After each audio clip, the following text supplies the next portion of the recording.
ओम शांति। मैं सहज योगी आत्मा हूँ। मुझ आत्मा से सहज योग के वाइब्रेशन, बाबा की याद के वाइब्रेशन फैल रहे हैं। मेरे प्यारे शिव बाबा के महावाक्य मैं आत्मा बड़े प्रेम से सुनती हूँ। 2/11/2022 के महावाक्य हैं। मीठे बच्चे, अब श्रीमत पर मन और बुद्धि को भटकाना बंद करो। एक बाप से संबंध जोड़ बुद्धि योग लगाओ तो सब बंधन समाप्त हो जाएंगे। प्रश्न है, बाप संगम पर तुम्हें कौन सा पुरुषार्थ कराते हैं जो सारे कल्प में नहीं होता है? उत्तर है, बंधनों से बुद्धि योग निकाल संबंध से बुद्धि योग जोड़ने का पुरुषार्थ अभी बाप तुम्हें कराते हैं। इस समय ही एक तरफ तुम्हें संबंध खींचता तो दूसरी तरफ बंधन खींचते। यह युद्ध चलती रहती।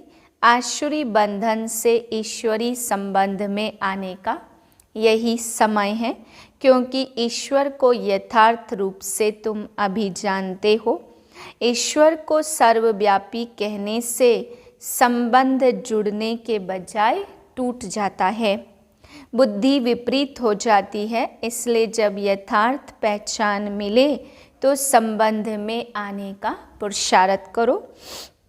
गीत है, धीरज धर मनवा तेरे सुख के दिन आए कि आए हैं। ओम शांति। मनुष्य मात्र का मन और बुद्धि अर्थात आत्मा का जो मन और बुद्धि है वह अनेक प्रकार के भ्रमों में भटकता रहता। यहाँ तुम अनेक प्रकार के भटकने से छूटने का पुरुषार्थ कर रहे हो। आत्मा कहती है कि मेरा मन भटकता है। अब बाप कहते तुमको भटकने की दरकार नहीं है। आधा कल्प तुम्हारा मन बुद्धि भटकते भटकते हैरान हो गया है।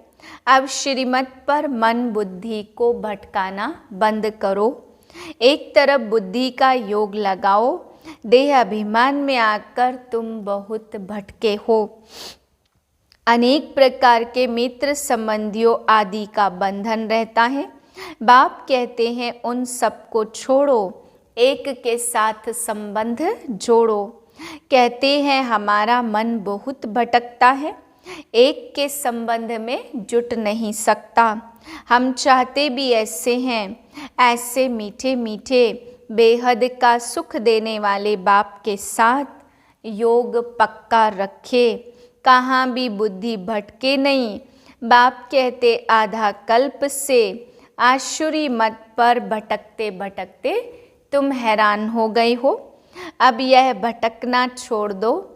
मैं आत्मा हूँ यह भूलने से समझते हैं मैं देह हूँ, तो देहों के साथ संबंध हो जाता। बाबा ऐसे नहीं कहते कि तोड़ दो, लेकिन तुम इस मृत्यु लोक के बंधन में रहते हुए ईश्वरी संबंध को याद करो। यह है बंधन और वह है संबंध। बंधन होता है दुख का और संबंध होता है सुख का। बंधन और संबंध दोनों अलग अलग है। बंधन अक्षर है पुरानी दुनिया से, संबंध अक्षर है नई दुनिया से। तो नई दुनिया के साथ संबंध जोड़ो। इस बंधन में रहते हुए संबंध के लिए पुरुषार्थ करना है। संबंध किसके साथ रखना? ऐसा तो कोई नहीं जो कहे मन मना भव मध्याजी भव। बेहद के बाप और बेहद के सुख से वर्षे से संबंध रखो। बाप ही यह संबंध तुम्हारा जुटाते हैं। तुम बंधन में हो तो तुमको पुरुषार्थ कराने वाला कोई मनुष्य नहीं है। एक ही बाप है जो बंधन से छुड़ाकर संबंध में ले जाते। बंधन है मायावी राज्य में, संबंध है राम राज्य में व ईश्वरी राज्य में। उनको ईश्वरी राज्य और इनको आसुरी राज्य कहा जाता, क्योंकि सतयुग ईश्वर स्थापन करते हैं, उसमें ऊंच पद पाने के लिए तुम बच्चों को पुरुषार्थ कराते रहते। अब तुम संगम युग पर हो, सिर्फ संगम पर ही संबंध का पुरुषार्थ होता, और कोई युग में यह पुरुषार्थ होता नहीं है। बाप कहते मैं आकर बंधन से छुड़ाए संबंध में बुद्धि योग लगवाता हूँ।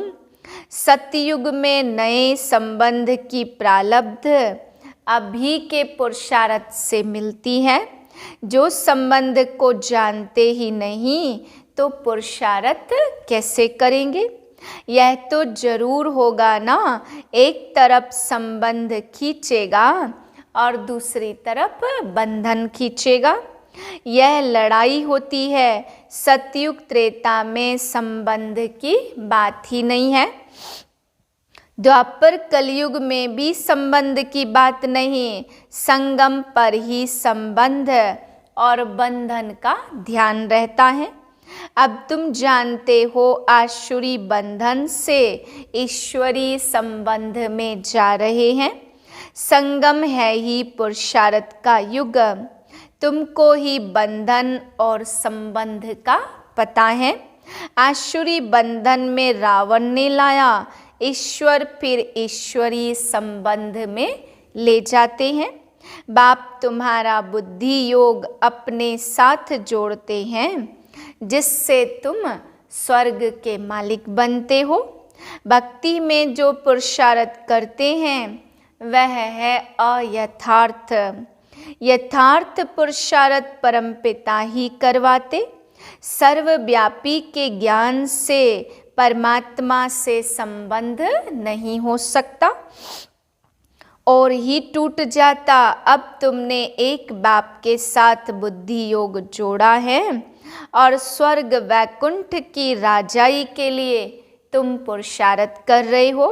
शास्त्रों में तो भगवानोवाच अर्जुन के प्रति लिख दिया।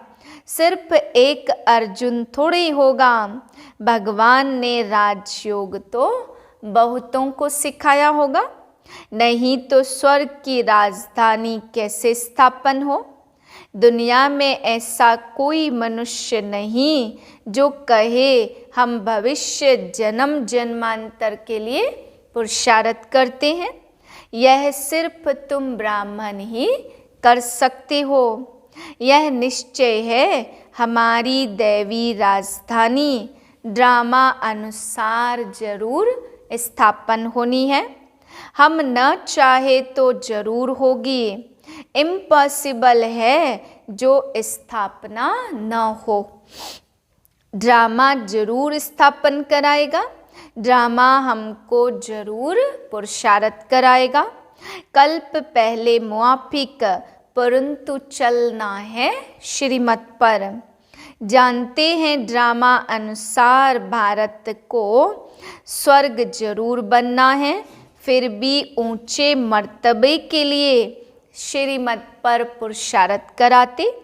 टाइम भी बतलाते। ड्रामा प्लान अनुसार बाप आया है। वह कहते हैं यह संगम युग पुरुषार्थ करने का युग है।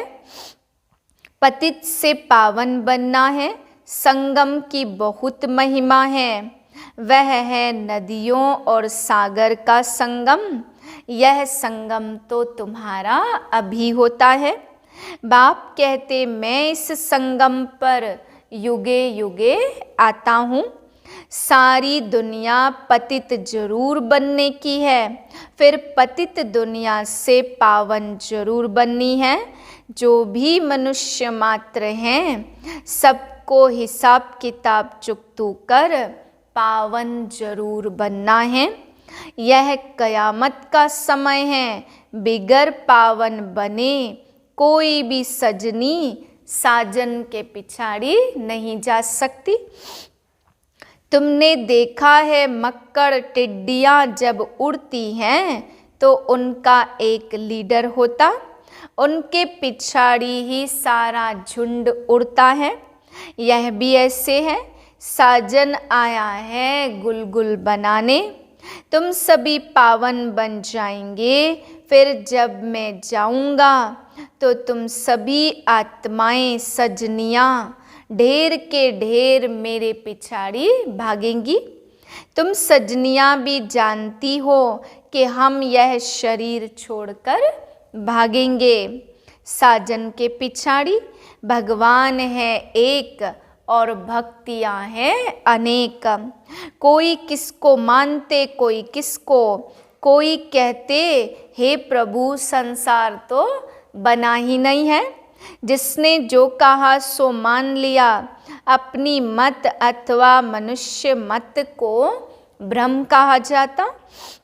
बापा कर सभी भ्रमों से छुड़ा देते, यह है ही दुख धाम। अब सुख धाम के लिए तुमको श्रीमत मिल रही है। निराकार बाप की मत मिल रही है। साकार मनुष्य से कभी श्रीमत मिल नहीं सकती। रावण राज्य में आसुरी संप्रदाय को सिवाय परमात्मा के श्रीमत कोई दे नहीं सकते, जिससे वह श्रेष्ठ बने। दिन प्रतिदिन मनुष्य और ही भ्रष्ट होते जाते। उन सब की उतरती कला है और तुम्हारी तो अब चढ़ती कला है। तुम ब्राह्मण से देवता बनते हो, फिर उतरती कला शुरू होती है।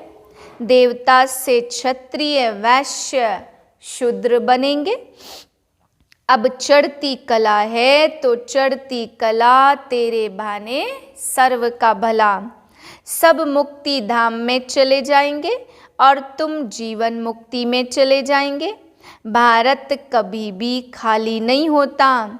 स्वर्ग जब होता है तब और खंड नहीं रहता। इस्लामी बौद्धि आदि तो सब बाद में आते। उनके पहले चंद्रवंशी राम राज्य था। उनके पहले सूर्यवंशी लक्ष्मी नारायण का राज्य था। क्राइस्ट नहीं था तो बौद्धि थे, बौद्धि नहीं थे तो इस्लामी थे, इस्लामी नहीं थे तो राम राज्य था। उनके पहले सूर्यवंशी थे, अब सूर्यवंशी चंद्रवंशी दोनों घराने तो है नहीं। बाप पाकर 3 धर्म स्थापन करते। तुम ब्रह्मा मुख वंशावली सच्चे ब्राह्मण देवता बनने के लिए पुरुषार्थ कर रहे हो। शूद्र पुरुषार्थ नहीं करते। ब्राह्मणों को ब्रह्मा द्वारा ही श्रीमत मिलती है, जिससे तुम श्रेष्ठ बनते हो। बाकी थोड़ा समय है, विनाश आया कि आया। हालतें बिगड़ती रहती हैं, बिगड़ने में टाइम नहीं लगता। अगर एक ने बॉम्ब चलाया तो दूसरे भी चलाने लग पड़ते। तुम सूक्ष्म वतन मूल वतन वैकुंठ देख कर आते हो। साक्षात्कार होता, कृष्णपुरी का भी साक्षात्कार होता। बाकी वहाँ जा नहीं सकते। जाने का समय तो तब होगा जब शिव बाबा साथ में ले जाएंगे। अब तुम्हारा मुझ ईश्वर के साथ संबंध जुटा है। तुम्हारी रावण राज्य तरफ पीठ है और मुख है राम राज्य तरफ। अभी तुम ब्राह्मण वर्ण में हो और वर्ण है अविनाशी। प्रजापिता ब्रह्मा के बच्चे ब्राह्मण जरूर चाहिए। तुम ब्राह्मणों को वर्षा मिलता दादे से। स्वर्ग की स्थापना करने वाला, राजयोग सिखलाने वाला शिव बाबा है। यह ईश्वरीय वर्षा आधा कल्प चलता, फिर मिलता है आसुरी वर्षा। चढ़ती कला 21 जन्मों के बाद पूरी हो जाएगी। फिर आसुरी राज्य शुरू होगा। असुर यह रावण है। परम पिता परमात्मा को कहा जाता बिंदी मिसल। दुनिया यह नहीं जानती कि शिव का रूप क्या है, वह समझते हैं इतना बड़ा लिंग है। बाबा कहते जैसे तुम आत्मा का रूप बिंदी मिसल, वैसे मुझ आत्मा का रूप भी बिंदी मिसल है। जैसे तुम चमकता सितारा, वैसे मैं भी चमकता सितारा। मैं सदैव परम धाम में रहता हूँ, तुम जन्म मरण में आते हो, मैं नहीं आता हूँ।